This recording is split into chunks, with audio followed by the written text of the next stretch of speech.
Truth Wins team? Oh, Seeds and Hope. Seeds and hope and faith. And faith. Oh. Seeds that are hope and faith. Yes, it's the power team, Hope and Faith. Yes. The twins that needs to be, that creates everything. But first we'll start off with prayer, and then we'll be to our lesson. Dear Heavenly Father, we glorify you. We thank you, Father, for this production today. We thank you that all is well in the world is the place that it should be, because we are more than conquerors through Christ Jesus our Lord. We're blessed coming in, blessed going out, blessed in the field, blessed in the city. Whatsoever we do shall prosper, for we are doers of the words of the Lord. We ask this, we all ask this in the name of Jesus. And we all said, Amen. Amen. So we're going to jump right into our lesson. And it's been an interesting few days and weeks. Right. And we need to make sure we stick with hope and faith as we journey on towards a good time. We're going to Thanksgiving and Christmas, joyous time. So let's go to our first scripture. We thank you, Father, for your word. Hebrews 11:1. Now faith is the substance of things hoped for, the evidence of things not seen. Hope is a very important partner of faith. Hope is the goal setter, the blueprint. Right, it's the goal setter, but we have to notice the important word at the beginning of the sentence was now. Now, present tense. Right, it's not yesterday's faith, it's not tomorrow's faith or hope, it's now. Right now. Right this very second. Now we have faith and hope that all is well and God is in charge and taking care of everything. So we thank you, Father, for your word.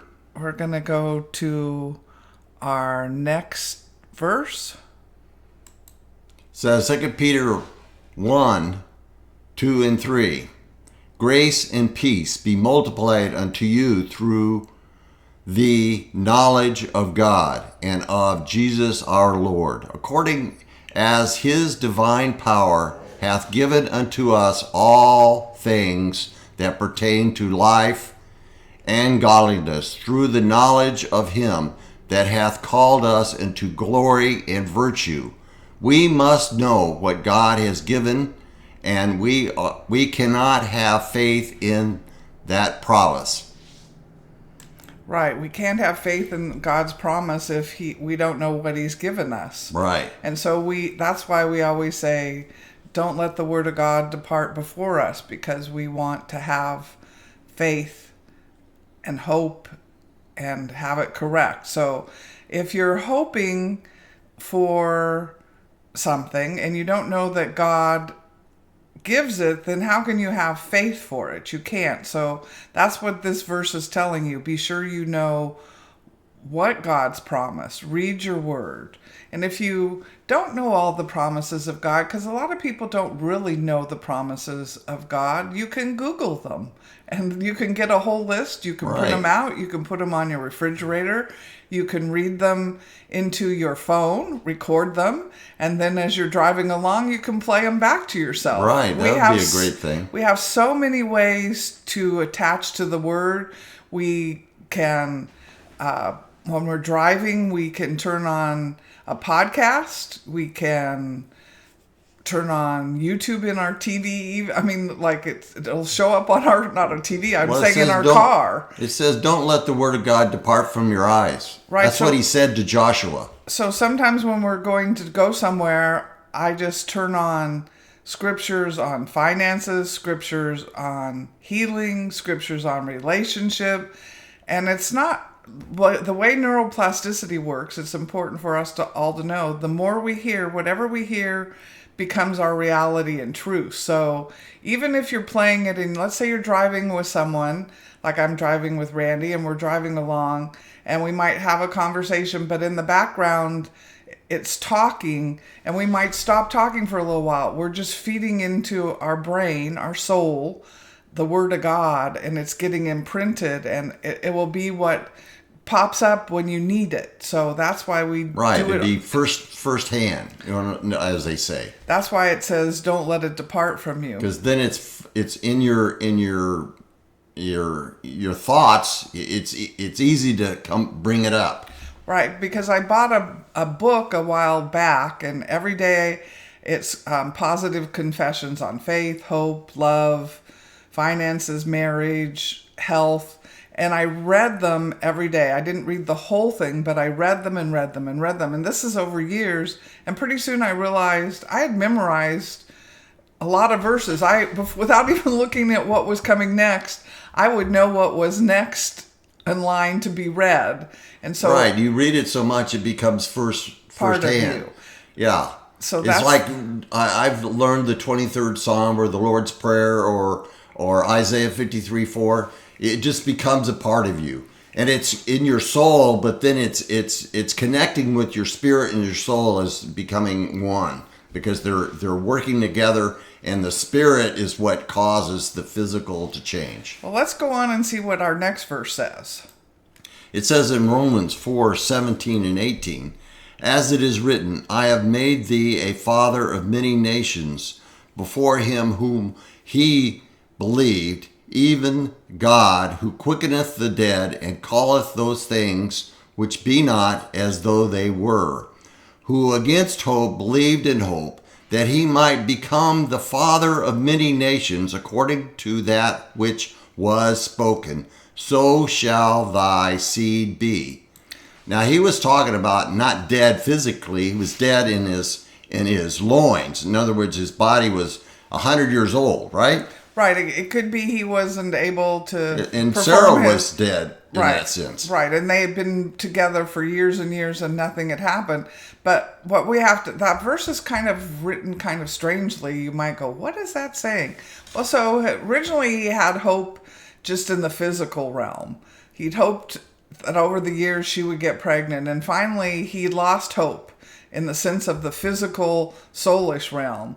Yeah, it took him 25 years to get to his real son, his son of the promise. But how he got there was he hoped against hope. He had no normal human hope, but he had godly hope. God said you're going to be the father of many nations. So where his hope was, he hoped in God. And that's what we need to do. Right. The word of God. Right. So if you're not able to pay your bills and you lost hope that you'll ever get there, then you need to go to the Word of God, see what it says. Replace that soulish hope with spiritual hope, so that your spirit and your soul will line up. And the hope is the Word of God manifesting in the physical. Right, because as we said at the beginning, faith and hope are twins. They require each other. Faith is the substance of things hoped for. So if you have no hope, faith can't attach to nothing. So you have it. Sometimes people wonder why prayers, like they pray and the people are good people. They are really good people and they love God. But something goes amiss, and the thing that could go amiss, I'm not saying in every circumstance, it could be they lost hope because they're hoping, they went to the doctor and the doctor said, you're going to die, so they don't have hope. Well, they need to switch to the God kind of hope. Or the spiritual hope in the Word of God. Or they could miss on the part of faith. They could not know that it says you're healed by the stripes of Jesus. Well, your soul, your unbelief is superseding your faith. Well, I don't even know if it's unbelief. It's really lack of knowledge. I kind of line that up with the fleshy stuff. The physical is the part of it that works against the truth. The truth is so overwhelmed by the flesh. Your mind. But I was kind of going a different direction. Well, go ahead. We always do. But I was saying with faith, you can't have faith for something you don't know to have faith in. So if you don't know that God, like what happened was the leper, I think, came to Jesus and he said, what do you want?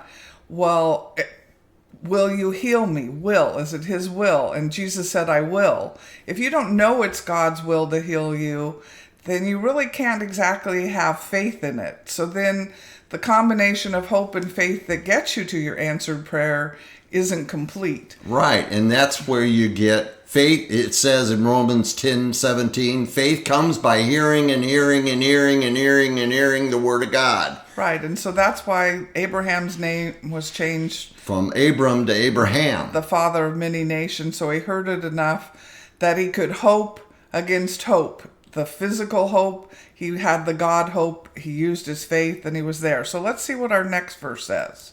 It says in Mark 4:26 through 29, and he said, so is the kingdom of God, as if a man should cast seed into the ground, and should sleep and rise night and day, and the seed should spring and grow up. He knoweth not how, for the earth bringeth forth fruit of herself, first the blade, then the ear, after that the full corn in the ear. But when the fruit is brought forth, immediately he putteth in the sickle, because the harvest is come. So we all need our sickle. Get our sickles out and get ready to receive the blessing of the Lord. Right, so that's really where our beginning, we said seeds.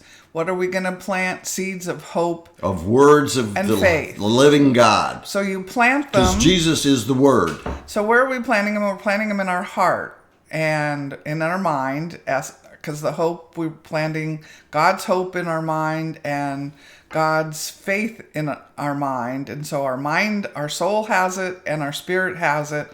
We plant it. How do we water it? We water it by saying it again and again. Meditating on it. We don't go out and when that's why Jesus was such a great teacher. He gave us physical things to compare to spiritual things. When you go out and plant, because we planted corn, tomatoes, zucchini, you plant them, you don't go dig up the seed to see if it's sprouted a root. You just go to sleep night and day, and and then next thing you know, the little sprout comes up, and all this thing happens. And so then before you know it, you have your harvest, you have your healing, you have your finances, you have your hope and faith have brought it into existence. Well, what we're going to close with today, first of all, we'll say like and subscribe, tell your friends about it. Truth wins. But there it is. We're redoing our webpage, so we're adding a new section for it's called Wi-Fi. It's a teen podcast. We hope you'll share it with your children, your college-age students, even yourself. It's really to show the connection between science and the miraculous power of God. So we're not going to come back. We're just going to turn it on. You can listen to it. It will be there every week. We plan to put a new podcast up. A broadcast of God's blessings. Well, it's a podcast. Really, it's really not that. It is a blessing. It tells about how He created the universe. Right, and this one, it's kind of like it shows you how well God puts it all together. Because maybe many weeks ago, I started preparing the podcast. We have like a backlog, so we're prepared to populate them onto our website. And the one I did that's going to be populated today, the name of it is Seeds. And it's the miraculousness of what a seed is based on a scientist who it talks about it, and it connects the physical science with the miraculous God. So we'll click to it. We won't be back to talk to you. This is the end. Listen through. You have a great life. And you can find the podcast on Spotify. If you go to our website, if you want to hear it again, it's on the homepage. You can click it and listen to it. You can download it. It's all there to help you grow and see the miraculousness of God. So we'll say goodbye and see you next week.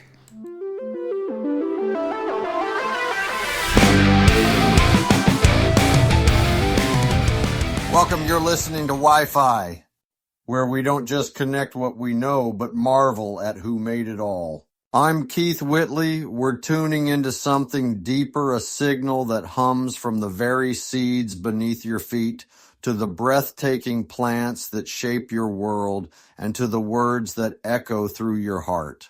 This is a conversation that dares to bridge the worlds of science and faith. Picture it. A gentle Sunday morning in 1957, the air soft, the quiet full of promise. In her small laboratory, a botanist, Dr. Anna Rutherford, paces, her mind sparking with a question as ancient as Genesis itself. How do plants know what to do? Her work table a galaxy of seeds, mustard, oak, beans, barley. Each seed, some so tiny you could blink and miss them, others weighty, heavy with hope. Every single one silent, motionless. Yet inside, packed tighter than wonder itself, an instruction, a wordless song not written in ink, but in a language older than any written word.